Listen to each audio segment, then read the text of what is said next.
One of the problems in talking about the rise of the European right is that we tend to drift back to historical precedents and genealogies within which fascism plays a crucial role. Now, of course, it plays a crucial role for a reason, because you do have people on the right in Europe who have fascist sympathies, and even worse.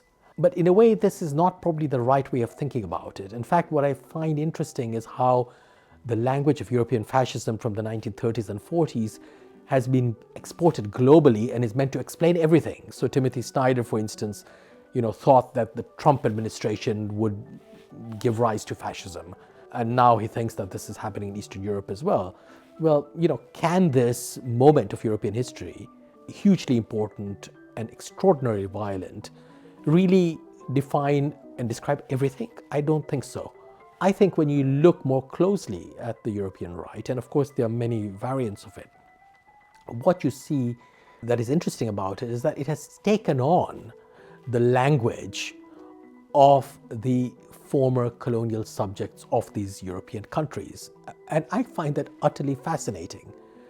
For instance, you have this idea that, famously expressed in the best-selling French novelist Michel Houellebecq's book Soumission, Submission, this vision of, as it were, a stronger, a more self-believing, more confident civilization, in his case Islam, which comes into Europe and will basically take over, not because it's good, but because it has, as it were, the belief in its own virtue and the strength of that belief and self-confidence, and it'll just run over the kind of liberal, relativistic European elites and Islamize Europe. Now, this story is really the kind of story that used to be told in the ex-colonies by former colonized subjects. How are we to deal with the West?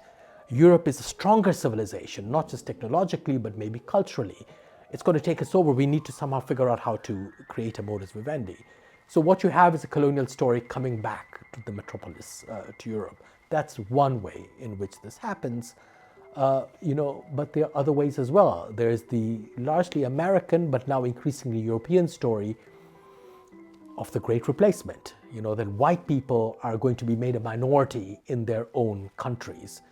Again, this was a story that had been previously retailed in the ex-colonies, and it was retailed with specific reference to genocidal European campaigns in the Americas, where you do have this happening, and in places like Australia, where you really have a Great Replacement. So now the fantasy world of the European right inverts the story, and it's Europe itself that has become, as it were, a colonial possession of whether it's immigrants, whether it's Islam, whatever it is.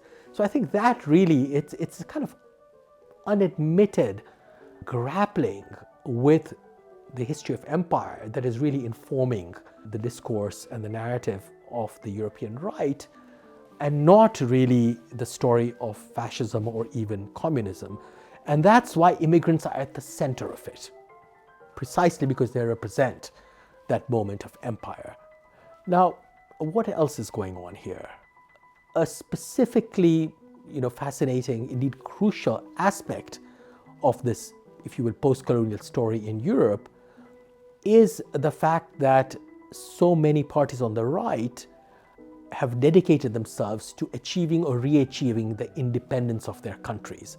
Again, classic colonial language. We want our independence. Who do you want your independence from? Well, migrants and Islam and all the rest, but increasingly from the EU itself.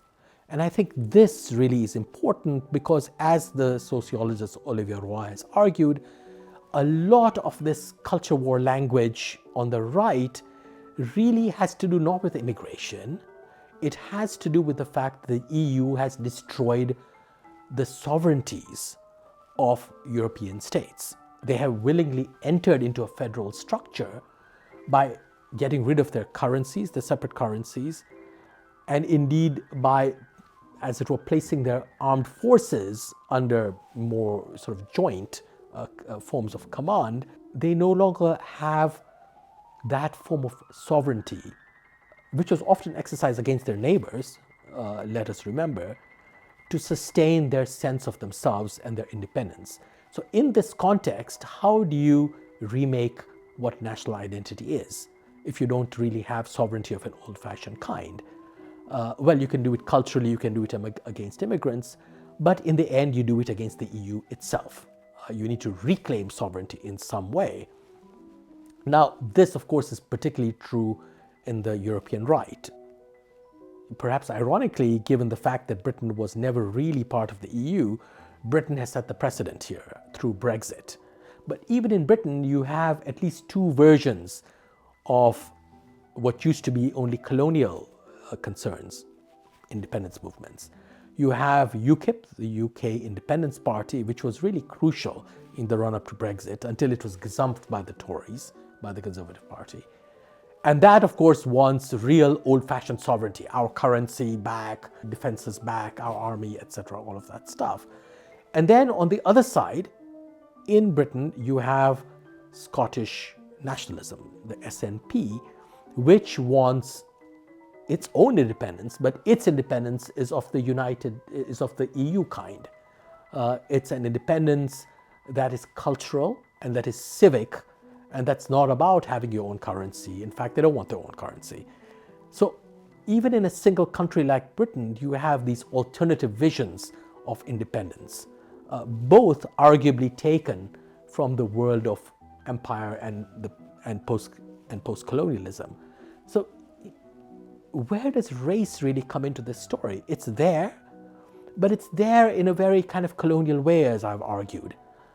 It's not playing the role that it might have played in the immediate post-colonial period when you have immigration to European countries. You know, how can we deal with these people? They're foreign, they're alien, and all the rest. And that is why actually race plays a role and yet doesn't play a role in so many of these movements. All over the right in Europe, the effort is to make people of different racial complexions and origins into true French people or true Italians or true Austrians or whatever it is. It is not really to expel them. A completely different logic. And I think this is the case because the real issue is structural, and it has to do not with a division between what's European and what's extra-European. It's a division within Europe itself. So I've already said how even in the United Kingdom you have two visions of independence, the SNP and UKIP. In Europe, you have a similar situation. In fact, you have many more. They're not just two visions available, whether it's Hungary, whether it's Italy. How do they really want to be part of the EU? Will their desire for independence remain confined to guarding borders and keeping immigrants out or refugees out? Or is the real story really about two quite distinct narratives of what the world looks like and should look like? One is the neoliberal narrative of the West, of Western Europe, where diversity, everyone chooses their own pronouns, sexual, racial, cultural, all governed by the law of the market and niche marketing. On the other side, in Eastern Europe, you have the desire for, as it were, more homogeneous forms of nationalism, strong state structures, and a suspicion of neoliberal capitalism. The cleavage is not really about immigration, though that might appear to be one of its signs. The cleavage is far more fundamental than that, I think. So that even on the right in Western Europe, in France, for instance, there is an acceptance of homosexuality, of irreligiosity, etc. You're not going to find that in Hungary.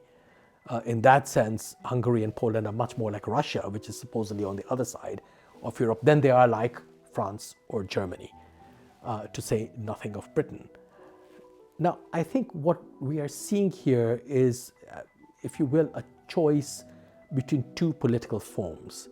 One is revolution, which is historically linked to the left, and which is the teleological form. It's a way of imagining a future and bringing it about. No party on the right actually, in my view, is revolutionary in that sense. They all seem to be fixated rather on the other major political form, which is civil war. Civil war does not have a trajectory.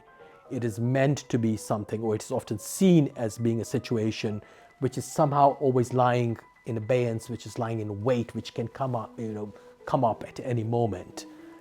The whole point of civil war that it's circular conflict. It doesn't actually have a resolution. And a lot of the language on the right is a civil war type of language. We need to emphasize, they argue, the cleavages in our societies and engage in a good fight. But this good fight doesn't really have an end point. It's the vision of a civil war. So I wonder if Europe is actually faced with these two broad trajectories. Either you have a political imagination which is about batten down the hatches, guard the borders, and have a civil war within to clear things up, or you have a revolutionary vision which actually is trying to take you somewhere. Both involve violence, but the violence of one is very different from the violence of the other as far as the political imagination is concerned.